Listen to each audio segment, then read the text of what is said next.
அரசியல் வர்றதுக்கு ரொம்ப சந்தோஷம் தாங்க, ஆர்வமாக இருக்கும். எப்படி சொல்றதுன்னு தெரியல, கொஞ்சம் மாற்றம் வந்தால் நல்லா இருக்கும். தினமும் எங்களுக்கு கூடவே இருக்கிற மாதிரி ரொம்ப பிடிச்சிருக்கு. விஜய் பிடிச்சதுனால ஓகே, நல்லா பண்ணிட்டு இருக்கிறதுனால ஓகே. திருமாவளவன் கூட விஜய் சேர்ந்துட்டா எப்படி இருக்கும்? அது மிக மிக சந்தோஷம். ஒருத்தவங்களை புரிதல் இல்லாமல் ஒருத்தவங்களை சொல்லக்கூடாது இல்லையா? அதனால கொடுத்து பார்க்குறதுல ஒன்றும் எந்த தப்புமே கிடையாது. ஒருத்தவங்க வாய்ப்பு கொடுத்தா தானே அவங்க செய்வாங்களா செய்ய மாட்டாங்களா நமக்கு தெரியும். அதனால கொடுக்கலாம். அரசியல் வர்றதுக்கு ரொம்ப சந்தோஷம் தாங்க, ஆர்வமாக இருக்கும். ஆனால் ஓட்டு போட வாய்ப்பு இருக்காதா? இருக்கு. ஆனால் எல்லாரும் வந்து இந்த மாதிரி எல்லாம் வந்து ஏதோ காசெல்லாம் வாங்கிட்டு ஏதாவது கட்சிக்கு போட்டுருவாங்க, விஜய்க்கெல்லாம் ஓட்டு போட மாட்டாங்க. இல்லை, விஜய்க்கு நிறைய இருக்காங்க ரசிகருங்க. நீங்கள் எந்த ஊர் இருக்கா? நாங்கள் வந்து பெரம்பலூர். அந்த சைடெல்லாம் வந்து விஜய்க்கு இருக்கு. எல்லாம் காலேஜ் பிள்ளைங்க தான் நிறைய இருக்கு. காலேஜ் பிள்ளைங்க. இப்போ உங்களுக்கு இருக்கிற காலேஜ் பிள்ளைங்க யாராவது உங்களுக்கு சொல்கிறாங்களாக்கா அந்த மாதிரி ஓட்டு போடுங்க, இல்லை நீங்களாக போடுறீங்களா? என் பொண்ணே சொல்லுது மாற்றி போடாதன்னு சொல்கிறாங்க. யாருக்கு? விஜய்க்கு தான் ஓட்டு போடணுது, அந்த பொண்ணு தான். தினமும் எங்களுக்கு கூடவே இருக்கிற மாதிரி ரொம்ப பிடிச்சிருக்கு. அப்போ வந்து எல்லாம் இப்போ அவர் குறிப்பாக என்ன சொல்றாரு, பெண்களுக்கான பாதுகாப்பே இல்லை தமிழ்நாட்டில் அப்படிங்க. நீங்கள் அதை எப்படி பார்க்குறீங்க அந்த கருத்தை? விஜய் வந்து இப்படி சொல்லுறாரு, பெண்கள் பாதுகாப்பு. அது எல்லா பெண்களும் மொத்தமாக சேர்ந்து அவர் சொல்கிற மாதிரி எங்களுக்கு தோணுது. அவரை ஆனால் நீங்கள் வந்து ஒருவேளை வந்து இதுக்கு முன்னாடி ஏதோ ஒரு கட்சி ஓட்டு போட்டுருக்கீங்க இல்லையா? ஆமாம். அந்த நேரம் அவங்க காசெல்லாம் கொடுத்துருப்போம். இப்போ விஜய் வந்தால் காசு கொடுக்க வாய்ப்பு இல்லை. வாய்ப்பு இல்லை. அப்படியே விஜய் ஆதரிக்க என்ன கதை? ரொம்ப பிடிக்கும். அதான் ரத்தத்தில் ஊர்னவர். சரி, ரொம்ப நாளாக பார்க்குறோம். போட்டால் வந்து உங்களுக்கு வந்து காசு கிடைக்கும் இல்லைங்களா? அப்படியெல்லாம் இல்லை. நாங்கள் எந்த கட்சிக்கு காசு வாங்கினதில்லை. யார் நல்லது பண்ணுறாங்களோ மக்களுக்கோசரம் இவர் நல்லது பண்ணுறோம் நாங்கள் எதிர்பார்க்குறோம், பண்ணுவார். நாங்கள் ஈரோடு. ஒருத்தவங்களை புரிதல் இல்லாமல் ஒருத்தவங்களை சொல்லக்கூடாது இல்லையா? அதனால கொடுத்து பார்க்குறதுல ஒன்றும் எந்த தப்புமே கிடையாது. ஒருத்தவங்க வாய்ப்பு கொடுத்தா தானே அவங்க செய்வாங்களா செய்ய மாட்டாங்களா நமக்கு தெரியும். அதனால கொடுக்கலாம். எல்லாரும் கேட்டால் இப்படி சொல்லிடுறாங்க, எங்க ஓட்டு போட்டால் இவங்க ஜெயிக்க போறாங்க அப்படின்னு. அது அந்த அந்த அந்த மைண்ட் செட்டு எல்லாருக்குமே இருக்கு. இப்போ விஜய்க்கும் போட்டால் எல்லாரும் போடணுமே, அவங்களாம் இந்த இளைஞர்கள் மட்டும்தான் போடுவாங்க. ஒரு ஒரு ஒரு 30-40 வயசு மைண்ட் செட் உள்ளவங்கலாம் போட மாட்டாங்க, கட்சி ரீதியாக தான் போடுவாங்க. அதனால யாராலும் அது எப்படி சொல்றது, எல்லாம் பழக்கம்தான். நான் சொல்கிறோம்ல, தாய்ப்பால் குடிக்கிறதும் தமிழ்நாட்டு பழம், அதே மாதிரி அது ஒரு பழக்கம். சின்ன பிள்ளையிலேருந்து பேரண்ட்ஸ்லாம் சொல்லி கொடுத்து தான் அதெல்லாம். அதுக்கு முன்னாடிலாம் அப்பா என்னவோ அதுதான் பிள்ளைங்களும் வழி வழியாக வந்தாங்க.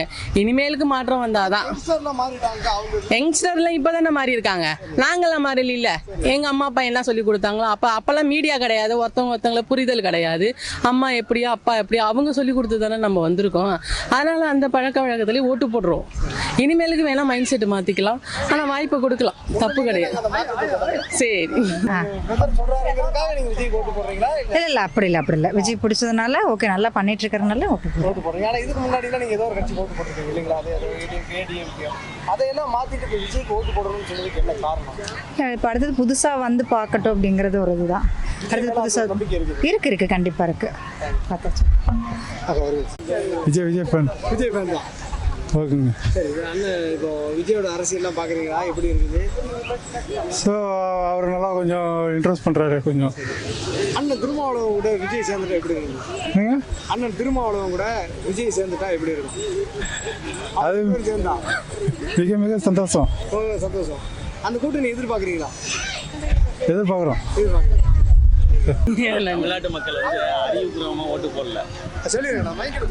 தமிழ்நாட்டு மக்கள் வந்து அறிவுபூர்வமாக ஓட்டு போடல, உணர்ச்சிபூர்வமாக தான் ஓட்டு போட்டுட்டு இருக்காங்க. அதனால தான் இப்படி இருக்கு. அவங்க சரியா பண்ணல அப்படிங்கிற எப்படி நான் சொல்றேன்? அதுதான் சொல்லிட்டேன் சார். இப்போ அறிவுபூர்வமாக யாரும் ஓட்டு போடல, உணர்ச்சிபூர்வமாக ஓட்டு போடுறோம். நாங்கள் இந்த கையை டிஎம்கே போயிட்டு ஏடிஎம்கே போயிட்டு இதை கையை இல்லைன்னா கை வெட்டிப்போம். இதுதான் மெயின் செட்டு. அறிவுபூர்வமாக ஓட்டு போடணும், சிந்திக்கணும் மெயினாக. அப்போ தான் மாற்றம் வரும். மாற்றணும் இல்லை சார், மக்கள் வந்து அப்போ தான் அறிவுபூர்வமாக ஓட்டு போட்டாங்கன்னா எல்லாமே மாறிடும். பிடிக்கும், ரொம்ப பிடிக்கும். கண்டிப்பாக வந்தால் நிறைய மாற்றங்கள் எதிர்பார்க்கலாம். அப்படி சொல்ல என்ன விஷயம், ஏதாவது காரணம் இருக்கலாம்? ஏன்னா பெண்களுக்கு பாதுகாப்பு ரொம்ப முக்கியம் அப்படின்னு விஜய் சொல்லுவாங்க. சேஃப்டி ஃபஸ்ட்டு முக்கியம் தான். லேடிஸ் பொறுத்த வரைக்கும் ஃபீமேல் சைல்டு யாராக இருந்தாலும் சேஃப்டி முக்கியம்தான். வந்தால் நல்லாயிருக்கும். ஆனால் இதோட நீங்கள் வந்து விஜய்க்கு வாக்கு செலுத்த வாய்ப்பு இருக்கா சார்? கண்டிப்பாக இருக்கு. ஆனால் என்ன சொல்லுவாங்க, பெண்கள் வந்து ஈஸியாக வந்து ஏமாத்திடலாம், சும்மா ஒரு 500 ரூபா ஏதோ காசு கொடுத்தா போதும் அப்படியெல்லாம் இல்லை, யோசிச்சு போடுவாங்க. இதோட விஜய் 2026 எதிர்கட்சி தலைவரா முதல்வராக வந்தால் நல்லாயிருக்கும். யாரு? விஜய்க்கா? எப்படி சொல்கிறதுன்னு தெரியல, கொஞ்சம் மாற்றம் வந்தால் நல்லாயிருக்கும். மாற்றம் வந்தால் நல்லா நல்லா இருக்கும். அதை விஜய் கொடுப்பாரு எப்படி பிரதர் நம்புறீங்க? விஜய் வந்து ஓட்டு தான் பிரிப்பார், மற்றபடி உள்ள கட்சியெல்லாம் உள்ள ஃபுல்லாலாம் என்ட்ரி ஆக முடியாது.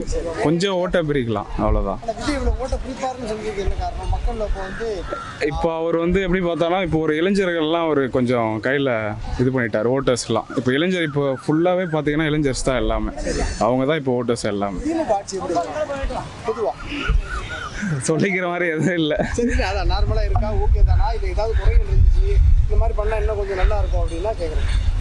இல்லை, அதை பற்றி எதுவும் சொல்ல விரும்பல. இது சீமான் பெட்டர் இல்லைங்களா? ஏன்னா இல்லை, ஆமாம். ஓட்டு போடலை, இருந்தாலும் என் மேலே நம்பிக்கை வரணும் அப்படின்னா நான் வந்து போராடணும், நான் வந்து தனியாக நிற்கிறேன். இப்போ மக்கள் அவனுக்கு வந்து 8% ஓட்டு விடுது, அது வந்து சீமான் அதாவது இப்படியே போராடிட்டே இருக்க வேண்டியதுதான். சீமான் வந்து இப்படியே போராடிட்டே, சீமான் வந்து உண்மையிலேயே வரவேற்கத்தக்கது தான் அவரோட அரசியல் பார்வையெல்லாம். ஆனால் இப்படியே போராடிட்டே இருக்க வேண்டியதுதான். இப்போ கமலஹாசன் பாருங்க, மேலே ஏறி எம்பி ஆயாச்சு. ஆனால் ஒரு விதத்தில் இது தப்புன்னு எடுத்துக்கிட்டா கூட, ஆனால் மக்கள் வந்து அவருக்கு சரியான தீர்ப்பு கொடுத்திருந்தால் வந்திருக்கும். மக்கள் என்ன பண்ணணும் அப்படின்னா, இப்போ புதுமையாக வரவங்களுக்கு அவங்களோட இடத்துல அவங்களுக்கு ஒரு வெற்றியை கொடுத்தாதான் அப்போ அந்த 5 வருடத்தில் அவங்களோட தொகுதியில் அவங்க என்ன செய்கிறாங்க அப்படிங்கிறது தெரிய வரும். அதை வச்சு நம்ம அடுத்து கால்குலேஷன் பண்ணலாம். ஆனால் அது சரியில்லை. விஜய் வந்து இப்போ கமல் மாதிரி வந்து ஃபீல்ட் அவுட்டோ இல்லை பெருசாக ரீச் ஆகாமே இல்லை. ஆனால் இப்போ நீங்கள் பார்த்தீங்கன்னா எப்பவுமே எம்ஜிஆர், ரஜினி, விஜய்க்கு அப்படிங்கிறது வந்து அவங்க வந்து ஃபேமிலி என்டர்டைன்மெண்ட்னால மக்களோட எந்த மக்கள்கிட்ட கேட்டாலும் விஜய்க்கு ஓட்டு போடுவாங்க. ஆமாம், அப்போ ஒரு பயங்கரமான இருக்கு போட்டியாளராக வருவார். ஏன்னா இப்போ இருக்கிற இந்த ட்ரெண்டுக்கு கல்லூரி மாணவ மாணவிகள் அத்தனை பேருமே வந்துட்டு போர்க்கொடி தூக்குறது வந்து விஜய்க்கு தான். அதனால் கண்டிப்பாக வந்து இது வந்து ஒரு சவாலாக தான். நீங்கள் எப்படி பார்க்குறீங்க? இவ்வளோ ஒரு மிகப்பெரிய நடிகர் இவ்வளோ பெரிய சம்பளத்தை விட்டுட்டு நேருக்கு நேராக திமுக எதிர்க்கு அந்த தைரியம், துணிச்சல் கண்டிப்பாக வரணும். தமிழுக்கு மட்டும்தான் வரும் அது. ஆமாம். எப்படி பார்க்குறீங்க? இவ்வளோ அவ்வளோ ஈஸி கிடையாது. ஏன்னா 70 வருஷம் வந்து அரசியலில் அவங்க பார்க்காத ஆளுகளே கிடையாது. அவங்க நேருக்கு நேராக டிஎம்கேவா டிவிகேயா பார்த்துக்கலாம் அப்படின்னு எதிர்த்து அந்த அது ஒரு மன தைரியம் தான். இருந்தாலும் ஒரு துணிச்சல். ஏன் அப்படின்னா, இவரோட விஜய் பக்கம் வந்துட்டு நம்ம கல்லூரி மாணவ மாணவிகளுடைய வாக்கு வந்து கிட்டத்தட்ட பெருவாரியான வாக்கு அதிகமாக இருக்குது. நம்ம அதாவது ஒரு 40-50 வயது தாண்டினவங்களை காட்டிலும் வாக்கு எண்ணிக்கை அவங்களுக்கு அதிகமாகவே இருக்கு.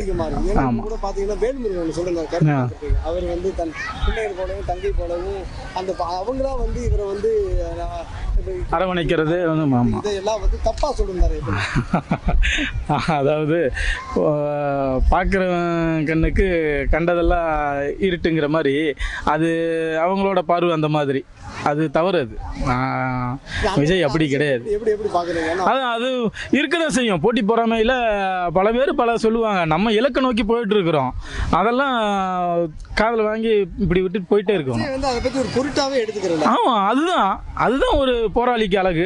அதெல்லாம் எடுத்து பொருட்டாக எடுத்து அதுக்கு பதில் சொல்லிட்டு இருந்தோம் அப்படின்னோம்னா ஜெயிக்க முடியாது. நம்ம வந்து அவங்க அரசியல் மேலே பண்ணுறதுக்கு ஆனால் தனிப்பட்ட நபராக விஜயை தப்பாக காட்ட ட்ரை பண்ணுற அரசியல் எப்படி பார்க்குறாங்க? என்ன தப்பாக காமிச்சாலும் ஒன்றும் நடக்காது. சரியா? நம்ம மக்கள் தெளிவாக இருந்தாங்கன்னா சரி. குறிப்பாக 2026 எத்தனை % ஓட்டு விஜய் வாங்க வாய்ப்பு இருக்கு? எத்தனை % ஓட்டு, எத்தனை சதவீதம் இருக்கு? என்ன கேட்டால் நெருங்கி வரலாம் கிட்டத்தட்ட. ஆனால் ஆட்சி பிடிக்கலாம் அப்படிங்கிறது கொஞ்சம் சந்தேகம்தான். 2031 இன்னும் 5 வருஷம் இருக்கு. அப்போ கண்டிப்பாக இவர் தம் கட்டி நின்னாருன்னா வர்றதுக்கு வாய்ப்பு இருக்குது.